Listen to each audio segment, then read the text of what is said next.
Esse vídeo que você vai assistir agora é um vídeo que originalmente é uma aula que está disponível somente para os meus alunos do Ferramentas da Aprovação e da Forja do Estudante Aprovado. Mas eu decidi colocar aqui no YouTube porque eu acredito que é verdadeiramente assim de utilidade pública. Eu quero explicar para você a verdade sobre a aprendizagem, como é que funciona o ciclo da aprendizagem, como o seu cérebro aprende e o motivo pelo qual durante tanto tempo você estuda, estuda, estuda e parece que nunca sai do lugar. Então, olha só, assiste esse vídeo com bastante atenção, né? Você não vai conseguir absorver tanto dele quanto um aluno meu absorverá, porque os meus alunos já entendem muito do vocabulário que eu vou usar, mas o que você vai retirar dele aqui vai ser extremamente valioso para os seus estudos, para o concurso, para o vestibular e também para estudos aí universitários, estudos na escola que você faça e assim vai. Combinado? Se você ainda não é meu aluno, ou no Ferramentas da Aprovação, ou na Forja do Estudante Aprovado, dá uma olhada no link aqui embaixo na descrição, porque faz todo sentido que você venha estudar comigo para dominar de uma vez por todas os estudos e conseguir catapultar os seus resultados em concursos vestibulares, acelerar os seus resultados, aprendendo de verdade, sendo um estudante digno da aprovação que você almeja. Combinado? Assiste aí o vídeo, boa aula. Muitos de vocês já me ouviram falando sobre o ciclo da aprendizagem. Provavelmente aqueles que já são seguidores do meu canal há mais tempo, já leram meu livro, já estão até familiarizados, né, com a ideia do ciclo da aprendizagem, que é o quê? Entender, praticar e aprender. Isso é a metacognição de sua forma mais básica e direta. Existe um ponto que a gente nunca pode perder de vista, um negócio que a gente tem que lembrar sempre. É o seguinte: toda aprendizagem, ela ocorre de uma forma similar. A forma como o cérebro aprende é mais ou menos repetitiva. A gente já tem uma noção de como esse negócio acontece. Se você for observar a forma como você aprendeu a ler e escrever, a forma como você aprendeu a falar, a forma como você aprendeu a andar, enfim, todas essas coisas, você vai notar, né, um padrão que vai se repetindo. Você primeiro entende a lógica daquilo, depois você pratica, erra, mas cada erro, quando você não desiste da prática, cada erro vai levando você a um patamar ainda maior de aprendizagem.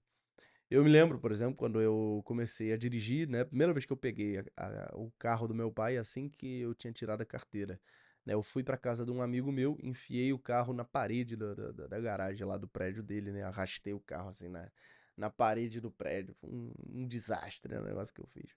E aí quando eu voltei para casa todo cheio de medo, né, pensei, caraca, meu pai vai me matar. Aí meu pai viu o que eu fiz, aí ele coçou a cabeça, falou assim, quando eu peguei o carro do teu avô, eu fiz pior.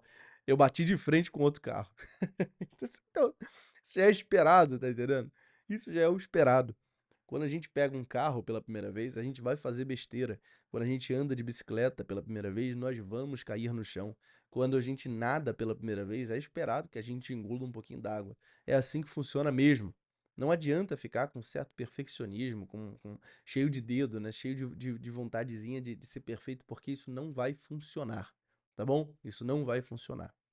Aqui eu quero deixar muito claro para você como esse ciclo da aprendizagem ele vai funcionando, porque pular etapas nele é o que impede você de aprender.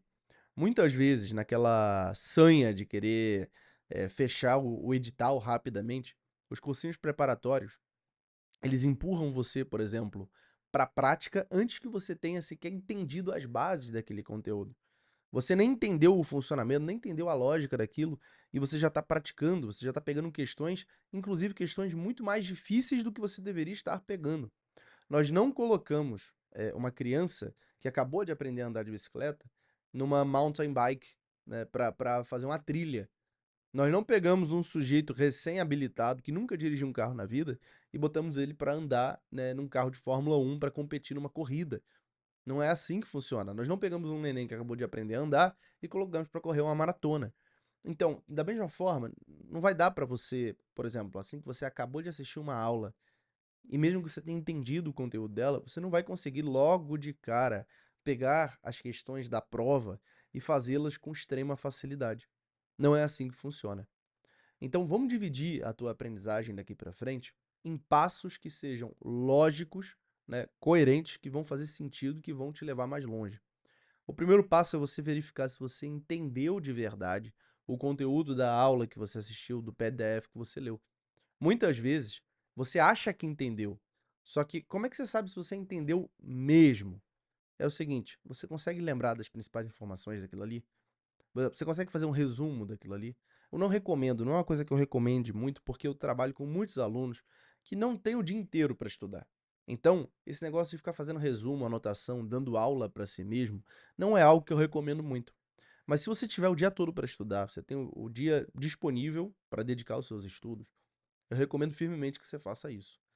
Assiste a aula, faz um pequeno resumo do conteúdo da aula, dos pontos principais. Nesse sentido, tem um método, né, que ajuda, que é o método Cornell, que é você ir anotando as palavras-chave. Enquanto você assiste a aula, você vai anotando as palavras-chave. Quando você termina a aula, daquelas palavras-chave você faz pequenos parágrafos de resumo. E depois você dá uma breve aula para você mesmo, você explica para você mesmo aquilo que você assistiu. Isso é um teste rápido e uma consolidação muito boa para você ver se você realmente entendeu aquilo que você assistiu. Note o seguinte, quando você assiste uma aula, ou lê um PDF, né, nesse caso, tô falando de assistir aula, mas PDF idem. Quando você assiste uma aula, lê um PDF e consegue ter aquela compreensão, assim, da coisa, tô entendendo o que o professor tá falando, isso não significa que você entendeu de verdade o conteúdo. Isso só significa que você está apto para compreender aquilo. Algumas vezes, só de assistir a aula, a gente já pegou, já captou os pontos principais do conteúdo e já tá tranquilo, beleza, posso partir para as questões. Outras vezes não. Se você tem tempo, esse teste vai ajudar muito. Se não, Matheus, eu não tenho, né? Eu trabalho e estudo, para mim a coisa é um pouquinho mais complicada. Também não tem problema nenhum. Como é que você vai agir? Você não vai ficar igual um maluco assistindo as aulas de forma acelerada e já caindo para dentro das questões. É aqui onde está o grande erro. Não é que assistir às aulas de forma acelerada seja necessariamente um erro, tá? Às vezes até a gente precisa, né, ver a aula em 2.0 dependendo da velocidade que o professor fala. Tem professor que faz questão de falar assim. Então você precisa dar uma acelerada, né, no ritmo do vídeo, não tem como. Não é sobre a velocidade com que você assiste a aula, mas é a pressa. A pressa é inimiga da concentração. O ditado popular diz que a pressa é inimiga da perfeição, né? Eu quero fazer essa adaptação. A pressa é inimiga da concentração. E para ser perfeito, só estando concentrado. Então, acaba que a pressa também é inimiga da perfeição. Você não consegue absorver de verdade o conteúdo de uma aula quando você está com muita pressa, quando você não dá aquele conteúdo o tempo necessário para que você entenda ele. Então já esse aqui é o primeiro ponto. Parar de assistir as aulas com pressa, parar de querer vencer na quantidade. Você tem que ter quantidade, você tem que assistir muitas aulas. Só que essas aulas precisam ser assistidas com qualidade. Então as duas coisas elas precisam estar em equivalência. Não é nem fazer aquele trabalho de preguiçoso de assistir uma única aula por dia e acabou, mas também não é ficar igual um maluco assistindo 30 aulas por dia e não absorvendo nada delas. Então, seu foco tem que ser assistir a aula e absorver de verdade aquilo que você está pegando dela. Matheus, eu posso usar a anotação? A anotação faz sentido, tá? A anotação faz sentido se você tem muita dificuldade em se concentrar na aula. Se você consegue se concentrar na aula sem anotação, você pode assistir sem anotação. Não tem necessidade. Agora, anotar não é copiar quadro. Anotar não é copiar cada palavra que o professor falou. Anotar é, como eu disse, pegar as ideias centrais, fazer pequenos resumos e acabou. E isso é muito mais valioso do que você copiar um quadro inteiro. Afinal de contas, você passou 12 anos na escola fazendo isso, não adiantou muita coisa, né? Então, primeiro ponto é esse. As anotações que sejam estratégicas, coerentes, né? E um estudo que foque você realmente passar por essa primeira parte do ciclo da aprendizagem. Você ter um entendimento profundo, verdadeiro daquilo que você está estudando. Agora, além disso, logo em seguida você tem que ir para a prática. E a prática, veja, isso aqui é fundamental. Não dá para você assistir a aula e deixar. Tem algumas pessoas às vezes que me vêm com umas perguntas mirabolantes assim, Matheus, eu posso eu posso assistir a aula e depois, assim, no sábado, fazer questões de revisão sobre aquela aula. E eu digo, cara, você tá maluco, entendeu? Isso é absolutamente impossível. Não dá pra você assistir uma aula e no sábado fazer questões pra revisar aquilo, porque no sábado você vai ter esquecido tudo. A gente só absorve com a prática. Então, você assistiu a aula, fez suas anotações, se você tem um pouquinho mais de tempo até, fez um breve resumo para si mesmo, né? Deu uma breve aula para você mesmo dos principais pontos ali. Você vai imediatamente fazer a prática de questões fáceis, questões de aplicação, questões de fixação daquele conteúdo que você acabou de assistir. Então essas questões são aquelas questões diretas. Por exemplo, você está vendo uma aula sobre o descobrimento do Brasil, e aí você vai pegar lá as questões diretas sobre quem foi, qual o nome do sujeito que descobriu o Brasil, né? Pedro Álvares Cabral. Em que ano ele descobriu? 1500, assim vai, entendeu? É aplicação direta. Não é você ficar chovendo no molhado, não é você ficar ali eternamente, né, fazendo questões muito difíceis, muito alopradas. Não, questão de aplicação. Pegou agora uma questão de matemática, aprendeu agora a fazer equação do primeiro grau, beleza, pega uma lista com 30 equaçõezinhas simples, né, tipo x mais 2 igual a 4, né, para você, qual é o valor de x, para você pegar a lógica daquilo. Depois que você já fez uma quantidade razoável de questões de fixação, de 20 a 30, você vai para as questões fáceis de prova, né? Você pega questões de prova em bancos de questões, etc. Vai para as questões fáceis de prova. E aí, em seguida, você cai para dentro das questões médias, questões difíceis, questões que caem na sua prova, questões que caem em provas similares às suas. Mas sempre assim, né? Sendo de uma forma escalonada, uma forma ordenada. E veja, pare com aquela pressa de aprender tudo de uma única vez. Ah, eu só posso passar para a próxima matéria depois que eu terminar tudo, eu entender tudo dessa matéria anterior. Isso não tem lógica nenhuma, né? Porque, vamos combinar aqui, como é que você vai aprender tudo em um único dia, assistindo uma única aula, cara? Isso é doideira, entendeu? Isso é doideira total. Então não entra nessa neura, não. Você vai assistir a aula, você vai entender, só que você vai ter múltiplos pontos de contato com o conteúdo, que é inclusive o que você aprendeu aqui no Ferramentas da Aprovação, quando eu ensinei para você, né, quando eu falei aí para você tudo da prática de questões, né, no último curso, quando eu falei para você da revisão eterna. Então é isso, né, você vai ter vários pontos de contato com o conteúdo, e é isso que vai fazer com que você aprenda de verdade. O que faz com que a gente aprenda de verdade são os múltiplos pontos de contato com o conteúdo, beleza? Isso tem que ficar muito claro. Logo de cara aqui, isso tem que estar muito claro, muito óbvio para você. Além disso, né, tem o terceiro passo do ciclo da aprendizagem, que é a aprendizagem em si, né? É o aprender, entender, praticar e aprender. Esse terceiro passo aqui, na verdade, ele é um checkpoint, ou seja, ele é um momento para você avaliar se você aprendeu de verdade ou não. Então, você vai fazer essas questões, você vai alcançar um certo nível de aprendizagem. Como é que você avalia isso? Pela confiança subjetiva com a qual você enfrenta o conteúdo a partir de então. Se você aprendeu de verdade, você já não tem mais medo das questões. Você sabe, quando você bate os olhos na questão, você sabe o que fazer. Então você vai sempre testando, né? Você vai sempre tentando fazer questões mais difíceis, por quê? Para você ver, opa, eu sei como me orientar nisso aqui, eu sei o que fazer. Se eu sei o que fazer, eu já cheguei nesse nível de aprendizagem. Se eu não sei o que fazer ainda, eu ainda tenho que continuar treinando para chegar lá. Qual é o jeito mais rápido de eu progredir de nível, de eu aprender as coisas com mais clareza?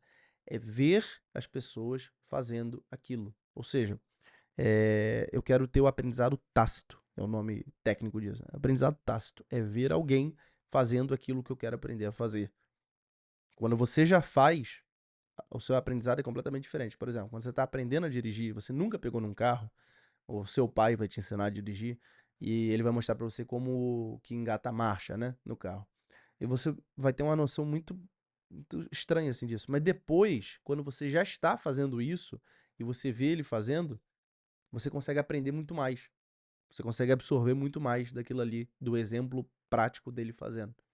Então a mesma coisa acontece aqui. Você tem que investir bastante tempo em assistir resoluções de questões, ver formas de fazer questões e até mesmo decorar a resolução de certas questões. Tem gente que tem muito medo disso. E eu não vejo por que alguém deveria ter medo de decorar a resolução, o passo a passo da questão. Não estou falando para decorar gabarito. Decorar gabarito é coisa de gente burra mesmo. Mas decorar a resolução, o passo a passo, a lógica por trás da questão, é uma das coisas melhores que tem. Se você fizer isso, é óbvio que você vai muito mais rápido. É óbvio que você, pô, se você pega uma questão muito parecida com aquela ali depois, o que vai acontecer? Você já vai saber o que fazer. Então, assim, decorar a resolução da questão ajuda você a pegar um certo modelo, um certo feeling de como fazer e entender a lógica. Ah, eu tenho que fazer dessa forma, dessa forma, dessa forma. Comigo, por exemplo, aconteceu. Tive um excelente professor de física chamado Matheus André. Dá um forte abraço aí pro Matheus André. E ele fez um projeto, certa vez, de resolução de questões da IEAR. Ele pegou e dividiu listas da IEAR por assunto, questões de vários anos, e a gente ia lá no final de semana e ele fazia as questões em sala de aula, né, com a gente, ia mostrando passo a passo. Aquele projeto ali do Matheus André foi a virada de jogo para mim na física, porque até então eu só conseguia fazer questões de aplicação, assim, se tivesse muito óbvia qual era a fórmula para usar. Depois que eu passei por aquele projeto com ele, eu entendi o raciocínio para fazer as questões. E comecei né, a replicar o raciocínio e o método que ele usava em outras questões de outras bancas também. E eu vejo a mesma coisa acontecendo hoje, por exemplo, com os meus alunos da Forja de Cadetes do CFOCBMERS, da Forja Enem, né? Eu faço as questões com eles, eu mostro lá a lógica que eu estou usando para fazer aquela questão de história, a lógica que eu estou usando para fazer aquela questão de português. E aí o que acontece? Depois eles sempre me falam, pô, professor, isso aqui tá mudando o jogo para mim, porque quando eu estou fazendo as questões por conta própria também, eu lembro do senhor falando, eu lembro da aplicação e consigo ter resultado. Então é óbvio que isso aqui é o grande segredo para você avançar mais rápido. É você replicar o modelo de quem já sabe fazer. Isso aqui é uma das coisas que as pessoas mais ignoram no Brasil, porque ninguém sabe estudar aqui, né? Todo mundo acha que estudar é decorar as informações superficialmente para chegar na prova e cuspi-las, né? Mas o grande problema é, quando a gente faz isso, na escola, na faculdade, nós já sabemos qual é o assunto da prova bimestral que virá logo em seguida, né? E no caso do concurso ou do vestibular? Você tem um edital enorme. Você sabe qual é o assunto exatamente que vai cair? Não. Então, como é que você pretende decorar tudo? Como é que você pretende ser capaz de ter essa decoreba superficial de todo o conteúdo para chegar lá na prova e cuspir? Não dá, entendeu? Isso é loucura. Isso é loucura. Então, a gente tem que ter com muita clareza, né, que ou eu aprendo de verdade, ou eu não vou sair do lugar. E isso aqui é uma visão geral da metacognição, né? Eu poderia me aprofundar muito em cada um dos pontos, como já fiz na formação RMA uma vez, alguns alunos participaram, como já fiz em vários outros momentos. Mas essa aula aqui é uma aula resumo, é para que você consiga realmente ter essa visão do conjunto. E para aqueles que são meus alunos na Forja, o estudante aprovado, isso daqui é muito óbvio, né? Para quem é meu aluno na Forja, o estudante aprovado, quem não é aluno só no Ferramentas da Aprovação e passou pelo processo de treinamento de 6 semanas que eu proponho, com todos os exercícios psicológicos que eu proponho, com todas as práticas pedagógicas que eu proponho, isso aqui fica muito óbvio. Então, se você está assistindo esse vídeo, essa aula aqui, dentro do Ferramentas da Aprovação, e você não é aluno da Forja ainda, eu vou deixar um link aqui embaixo. Eu gostaria que você fizesse a sua matrícula na Forja do Estudante Aprovado. Por quê? Porque a Forja vai te dar não só o conteúdo. Aqui o Ferramentas da Aprovação, ele é um aprofundamento. Então, você tem todo o conteúdo, você tem algumas orientações práticas, mas na Forja você será treinado para ser o tipo de pessoa, o tipo de estudante que consegue aplicar tudo isso que eu estou falando com muita facilidade. Isso tudo que eu estou falando aqui para você vai se tornar natural, vai ser um hábito. A gente vai formar o hábito do estudo e da concentração. E por falar em concentração, esse é o tema agora da nossa próxima aula. A aula a seguir será uma aula sobre concentração e o domínio mental necessário, não só para a aprovação no concurso, no vestibular, mas para a vida como um todo. Então, vamos lá, vem comigo.